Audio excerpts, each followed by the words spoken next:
José Félix Estigarribia era agrónomo.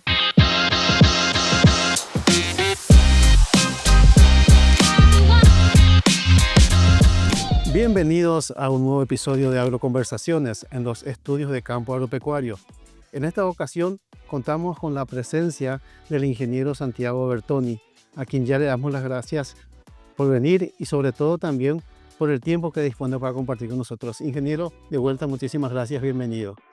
Al contrario, el agradecido soy yo. Muy buenos días para vos y toda tu audiencia. Agradezco la invitación y bueno, espero que mi presencia acá sea de utilidad para todos.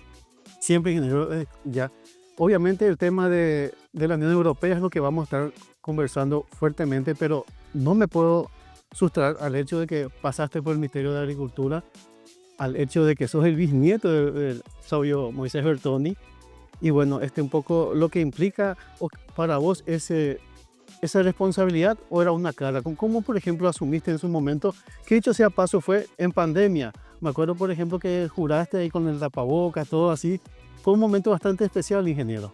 Sí, desafortunadamente nos tocó vivir ese momento durante la pandemia y con las crisis sanitarias consecuentes y sobre todo de resolver todos los problemas comerciales que teníamos en ese momento. Me refiero a los pasos fronterizos que teníamos que hacer para exportar nuestros productos e importar insumos, que fue, bueno, no sabíamos mucho de eso, pero fuimos creando y resolviendo soluciones.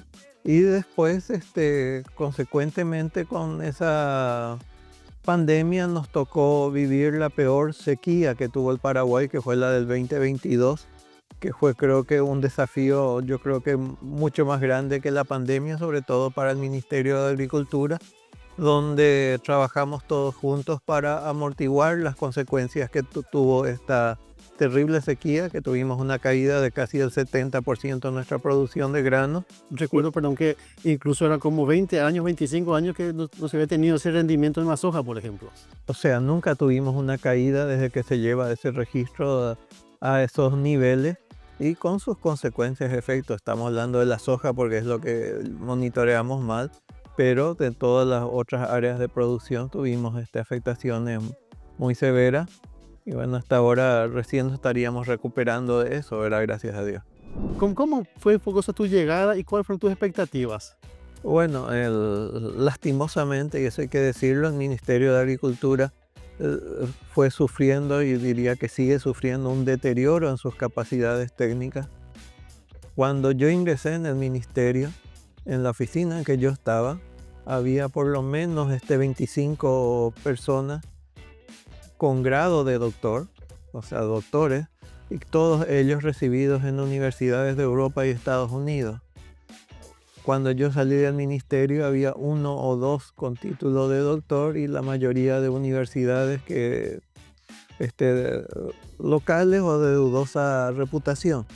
Entonces esas capacidades se fueron sintiendo en todos los servicios del ministerio y bueno, lastimosamente fue perdiendo también su capacidad de ofrecer servicios al sector al que se debe.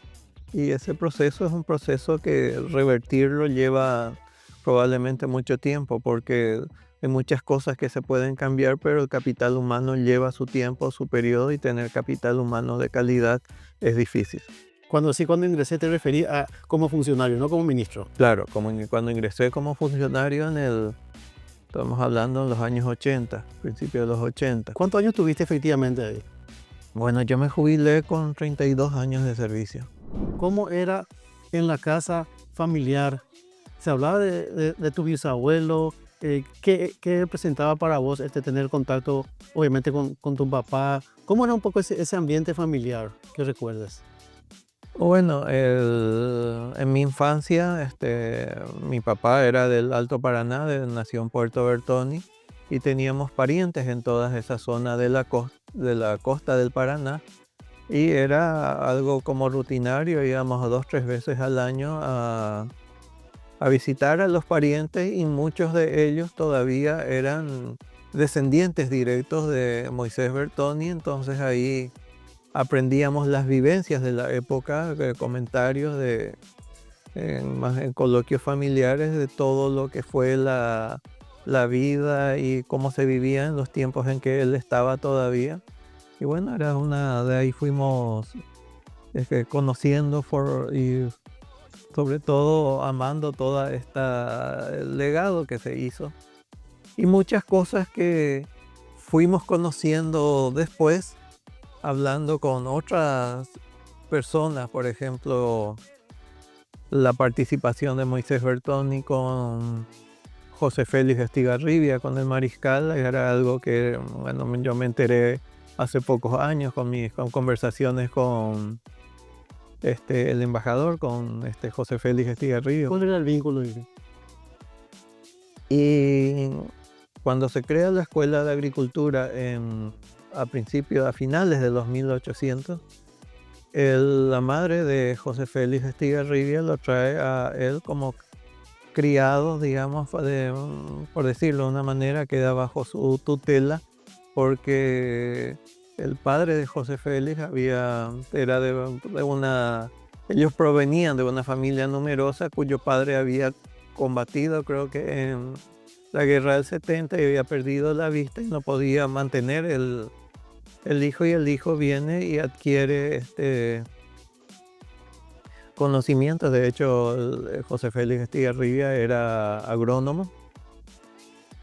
Y también, ya esto no está escrito, pero es cuando termina la Revolución del 22, él ya termina con una actuación destacada, y donde él podía haber asumido un cargo público debido a eso, y él no asume nada, sino elige ir a estudiar a Francia, en la Academia Militar de Francia, y dicen que esta decisión también fue influenciada por Bertoni.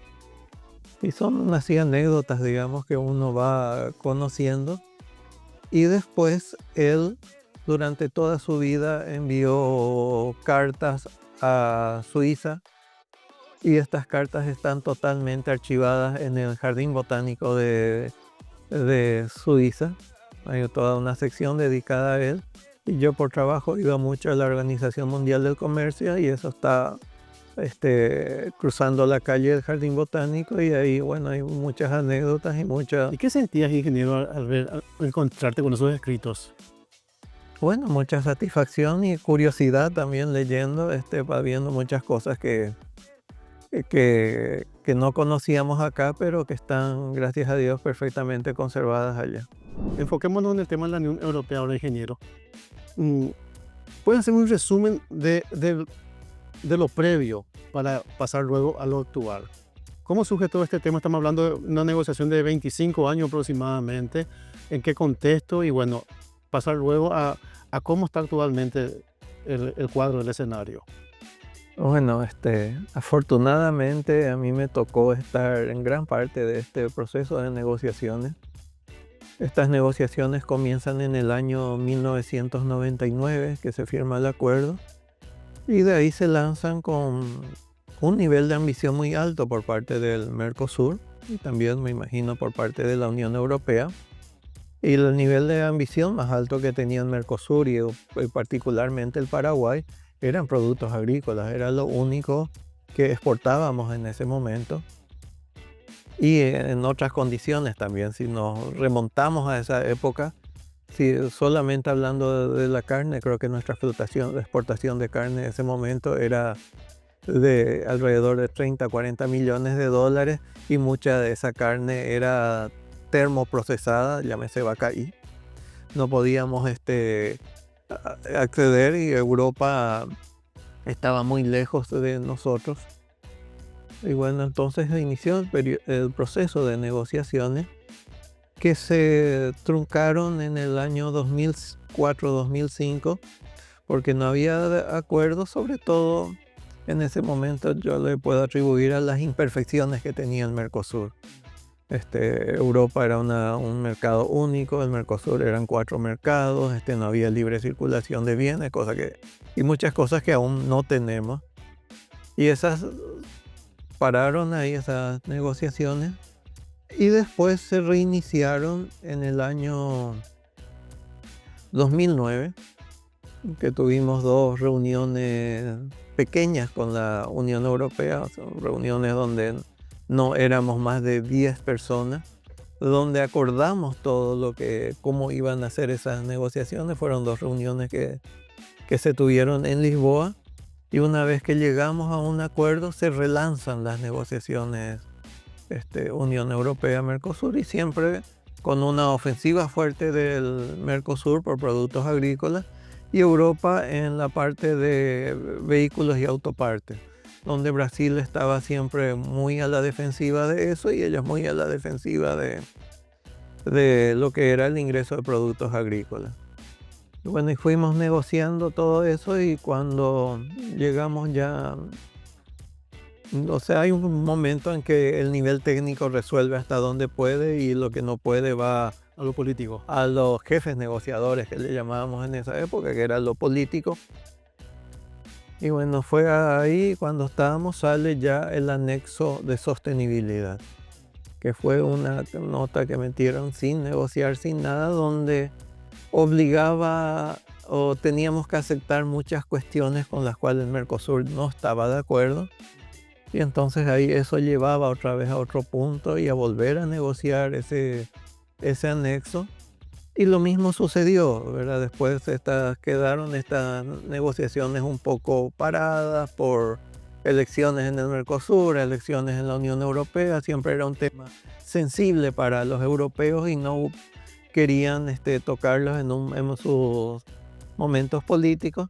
En el 2019 se firma, y ahí vuelve a aparecer un anexo con muchas cuestiones que no, el Mercosur y en particular el Paraguay no está de acuerdo, y que llevó otra vez a un trabajo, yo diría, bastante fructífero de parte de los negociadores de Cancillería, porque se sacó mucho del acuerdo, y para el Paraguay muchas cuestiones que podrían ser realmente peligrosas. Toda vinculación a normativas y a normativas internas de la Unión Europea, ¿verdad? Que no son nuestras. Y entonces se llegó a un acuerdo, no es lo que queremos, está muy debajo de nuestros niveles de ambición que teníamos cuando se iniciaron estas negociaciones.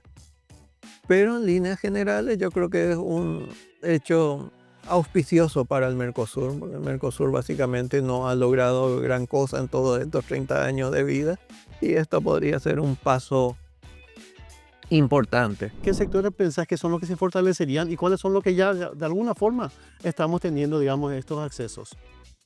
La carne va a tener un ahorro arancelario importante. Ahora se paga alrededor del 40%, y eso tiene una degradación progresiva que vamos a ir al 0%, y ahí veremos si es de interés para la industria, porque hoy día ni la cuota Hilton estamos cumpliendo, ¿verdad?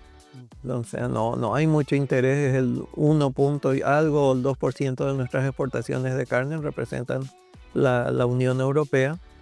También dentro de la cuota Hilton hay 2 cuestiones ahí. Uno es la formalización de nuestra cuota Hilton y la bajada del arancel, porque ahora se pagan 100 euros cada 100 kilos, o sea 1.000 euros por tonelada, y ahora estaríamos en baja cero, que también es algo interesante, pero son 1.000 toneladas de cuota Hilton que la industria decidirá si es conveniente o no. Los otros sectores, la soja, como bien lo mencionaste, ya tiene arancel cero. Cuando iniciamos ya era con arancel cero. La harina de soja está con ese mismo nivel arancelario.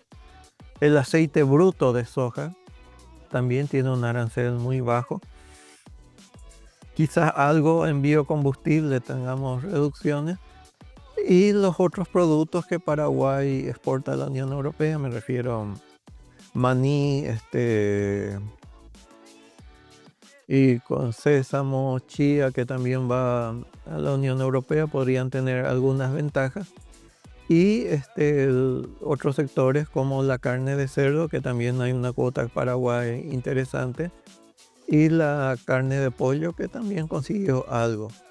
Pero no son volúmenes, hoy día Paraguay exporta solamente en carne de res, estamos por encima de los 2.000 millones de dólares. En soja, depende del precio, estamos alrededor de 4.000 millones de dólares, 10 millones de toneladas lo que produce el Paraguay.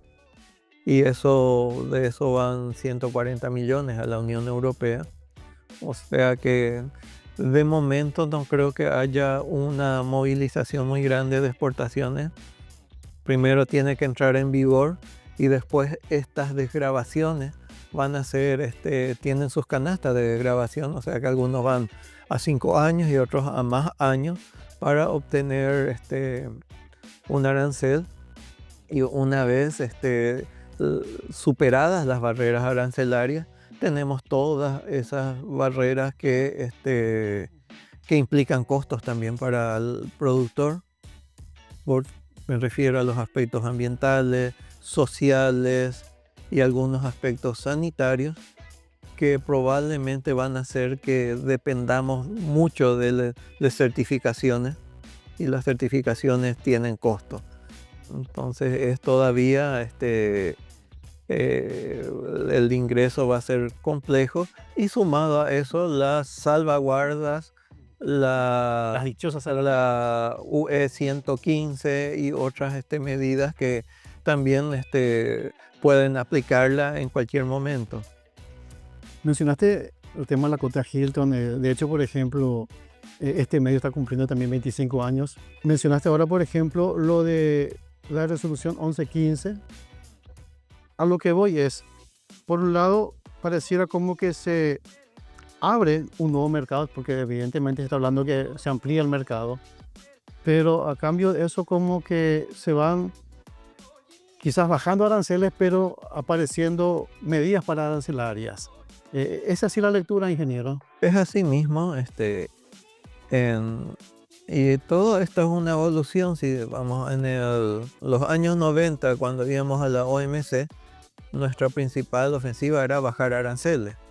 Y conseguíamos bajar aranceles y subían las restricciones sanitarias. Sí. Nos pedían cuestiones sanitarias cada vez más difíciles de cumplir. Cuando nos acordamos más o menos eso, y muchos no quedaron ahí, seguimos muchos aranceles altos, seguimos con muchas restricciones sanitarias, empezaron a aparecer trabajo, medio ambiente y un montón de otras cuestiones que no son más que otras cosas, como bien lo mencionaste, barreras arancelarias, una manera de proteger su mercado y de regular a su antojo, porque estas barreras arancelarias, cuando hay una necesidad interna, también desaparecen como por arte de magia y vuelven a aparecer cuando la situación interna está resuelta. ¿Cuál es un poco la inquietud del productor local? Bueno, el productor local, el productor paraguayo, quiere vender bien y mejor. O sea, como cualquier otro, quiere tener un buen precio y quiere tener reglas claras para poder comerciar, y que no se le impongan normativas fuera de su contexto y no fueran creadas por su país o por dentro de sus normativas internas. Paraguay tiene ya una serie de leyes y normativas que son consistentes con las normativas internacionales. Inclusive yo te diría que van más allá de las aplicadas por los países en desarrollo. En términos ambientales, tenemos que mejorar en muchas cosas, evidentemente, como todos, pero no queremos que el productor paraguayo sea víctima de sobrecargas de normativas, y sobre todo normativas sin sentido aplicadas con el principio precautorio, por ejemplo, que no hacen más que ponerle al productor víctima de medidas burocráticas y dejando de hacer su trabajo, que es producir. Después tenemos que tener en cuenta dos diferencias fundamentales. La agricultura, la producción en el Paraguay se centra sobre bases competitivas. O sea que acá el productor tiene que ser eficiente y competitivo para venderlo. No recibe dinero del Estado por producir. En Europa, la PAC, la Política Agrícola Comunitaria, tiene un costo de 360.000 millones de euros y ahora aumentaron a 45.000 millones de euros más para convencerle de lo del Mercosur. O sea que el productor recibe del Estado un montón de dinero por producir y aún así es ineficiente, no por culpa del productor, es por todas las reglas que le ponen encima. Y está en condiciones económicas, digamos, dentro de la sociedad son los más pobres. En Europa el productor es el más pobre, por eso cada día tienen menos productores. Y bueno, y eso no queremos trasladar a nuestro productor, que debemos proteger al productor, que el productor siga haciendo lo que sabe hacer y que lo viene haciendo bien. ¿Pensás que van a seguir entrando algunas salvaguardas más adelante? ¿Y es aplicable en el sentido que si ya se firmó un acuerdo, se pueden seguir metiendo esas medidas o no? No, yo creo que van a entrar por fuera. Van a aplicarnos medidas que van más allá, como por más que tengamos el de acuerdo, nosotros vamos a tener que cumplir todo lo que dice la 1115, la ley de deforestación. Está otra que es el impuesto al carbono, que también van a aplicar, y otras cuestiones que probablemente surjan o no de acuerdo cómo vaya la evolución política también de Europa. Dos cositas más. Una, ¿pensás que esto en cierta forma podría beneficiar al Mercosur o a Paraguay con la llegada de inversionistas europeos que ya no pueden desarrollar allá y vienen acá, encuentran ese campo? Sí, yo creo que esa puede ser la ventaja principal del acuerdo. No directamente en cuestiones comerciales, aranceles, canasta de desgravación o eso, sino que el acuerdo crea un marco jurídico. Siempre nos quejamos nosotros que no tenemos seguridad jurídica, y con el acuerdo esta seguridad jurídica aumenta mucho. Hay mucha transparencia y esa seguridad de las inversiones para el inversor europeo, que eso sí puede ser un factor positivo, y que la erradicación de inversiones pueda ser mayor con la vigencia del acuerdo. Y lo otro, ¿qué futuro ves a todo esto? ¿Pensás que esto realmente va a correr o en algún momento vamos a tener que mirar otros mercados? ¿Qué futuro ves un poco a este acuerdo para Paraguay? Bueno, el acuerdo con la Unión Europea nos da, digamos, nos pone en una condición favorable de negociar con otros. Por eso siempre miramos mucho lo que se firmó, porque muchas de las cuestiones que están en este acuerdo no queremos que figuren en los otros que sepan de base de negociación. Pero sí, Paraguay tiene que mirar, y cada vez tiene mayores condiciones para mirar. Tenemos productos de calidad, estándares sanitarios cada vez más altos para ir a mercados más convenientes.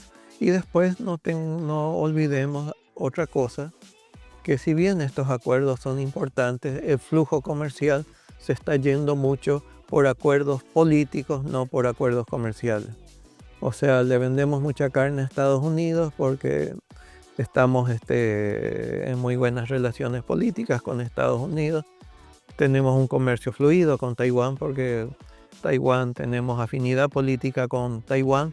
Tenemos muy buen comercio en aumento con Israel porque tenemos afinidad política con Israel, y probablemente este tipo de situaciones también van a orientar la dirección del comercio en el futuro, más que acuerdos comerciales puntuales.